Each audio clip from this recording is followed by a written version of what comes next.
Video ప్రారంభించే ముందు మరణం అంటే ఏమిటో చెప్పే కథనాన్ని పంచుకుంటాను. గంగానదికి సమీపంలో ఉన్న ఒక మారుమూల గ్రామంలో హరి అనే భక్తుడు ఉండేవాడు.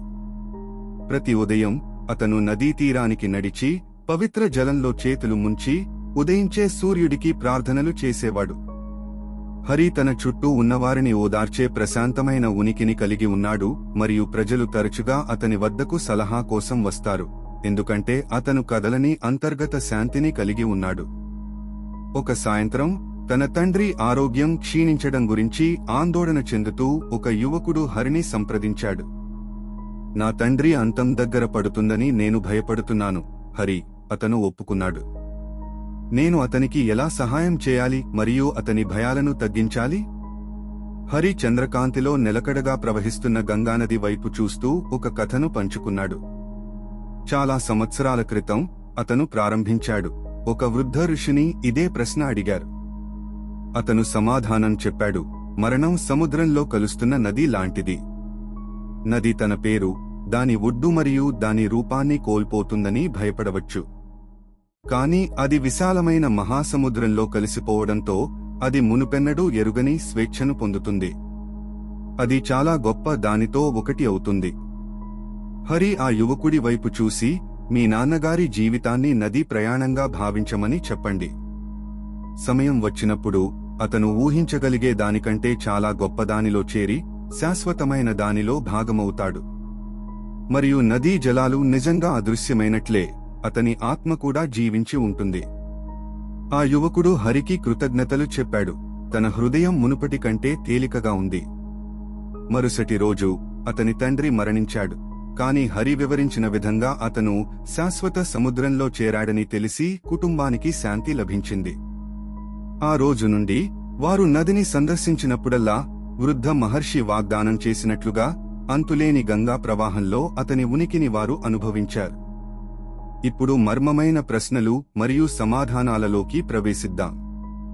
మొదటి ప్రశ్న: స్వర్గంలో ఒక సంవత్సరం భూమిపై ఒకేలా ఉంటుందా లేదా మారుతుందా?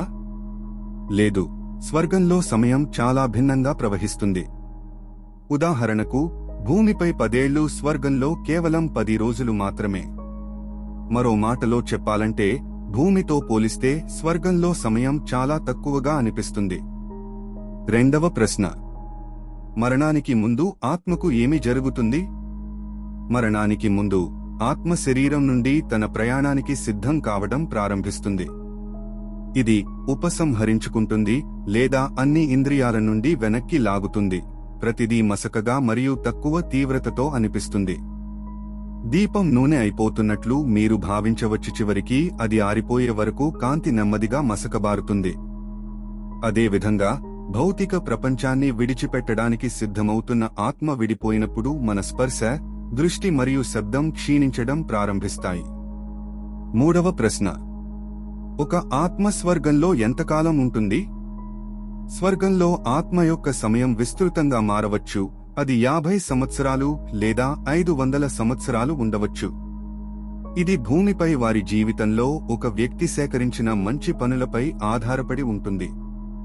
వ్యక్తి ఎంత ధార్మికత మరియు ఉదార స్వభావాన్ని కలిగి ఉంటాడో అంత ఎక్కువ కాలం ఆత్మ స్వర్గపు శాంతి మరియు ఆనందాన్ని పొందగలదు.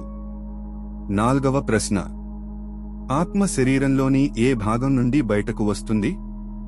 శక్తి ప్రవాహం ఆధారంగా ఆత్మ వివిధ రంధ్రాల గుండా వెళుతుంది.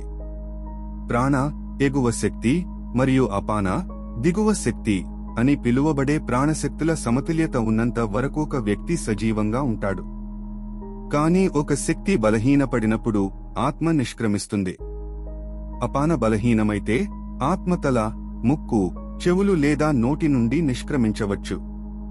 ప్రాణం బలహీనమైతే అది పాయువు వంటి దిగువ శరీరం నుండి నిష్క్రమించవచ్చు.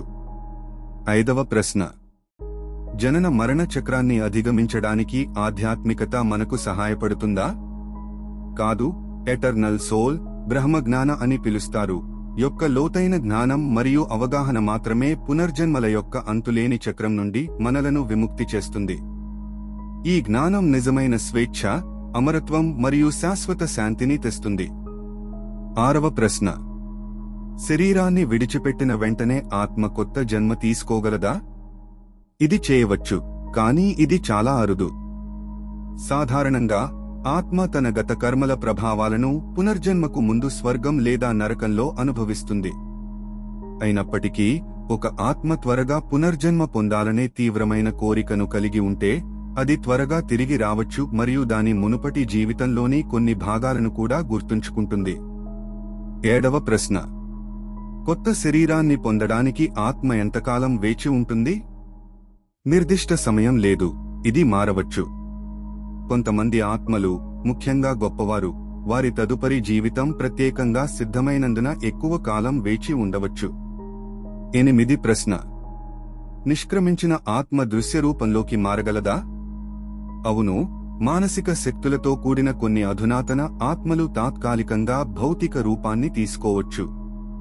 ఒక సందర్భంలో వారు కుర్చీలో కూర్చోవడం, చేతులు ఊపడం లేదా మాట్లాడటం వంటివి కూడా కనిపించవచ్చు. కానీ కొంతకాలం తర్వాత వారి రూపం కరిగిపోతుంది మరియు అవి అదృశ్యమవుతాయి. 9వ ప్రశ్న: మెటంసైకోసిస్ మరియు పునర్జన్మ మధ్య తేడా ఏమిటి? మెటంసైకోసిస్ అంటే మానవ ఆత్మ తన తదుపరి జీవితంలో జంతు రూపంలోకి ప్రవేశించవచ్చు. అయితే పునర్జన్మ అంటే మానవ ఆత్మ మళ్లీ మానవ శరీరంలో పునర్జన్మ పొందడం. 10వ ప్రశ్న: మన గత జీవితాలను మనం ఎందుకు గుర్తుంచుకోలేము? గత జీవితాలను గుర్తుంచుకోవడం మన ప్రస్తుత జీవితాన్ని క్లిష్టతరం చేస్తుంది మరియు విషయాలను గందరగోళంగా చేస్తుంది. అందుకే దేవుడు మనల్ని మరచిపోయేలా చేస్తాడు. కాబట్టి మనం వర్తమానంపై దృష్టి పెట్టవచ్చు. సరైన సమయం వచ్చినప్పుడు లేదా మన ఆత్మ సిద్ధంగా ఉన్నప్పుడు మన జీవిత ప్రయాణాన్ని మనం అర్థం చేసుకోవచ్చు. 11వ ప్రశ్న: పునర్జన్మలో మన లింగం మారగలదా? అవును, ఒక ఆత్మ తదుపరి జీవితంలో వేరే లింగాన్ని తీసుకోవచ్చు, అయినప్పటికీ ఇది ఎల్లప్పుడూ జరగదు. 12వ ప్రశ్న: స్త్రీలు పిల్లలను కనడం మానేస్తే ఆత్మలు ఇంకా పునర్జన్మ పొందుతాయా? ఆ పరిస్థితి ఎప్పటికీ రాదని చింతించకండి. జీవితం మరియు జనన చక్రం దైవిక శక్తులచే జాగ్రత్తగా సమతుల్యం చేయబడింది. వీడియో చూసినందుకు ధన్యవాదాలు మిత్రమా. ఇలాంటి మరిన్ని వీడియోల కోసం నా ఛానల్ని లైక్ చేయండి మరియు సబ్స్క్రైబ్ చేయండి.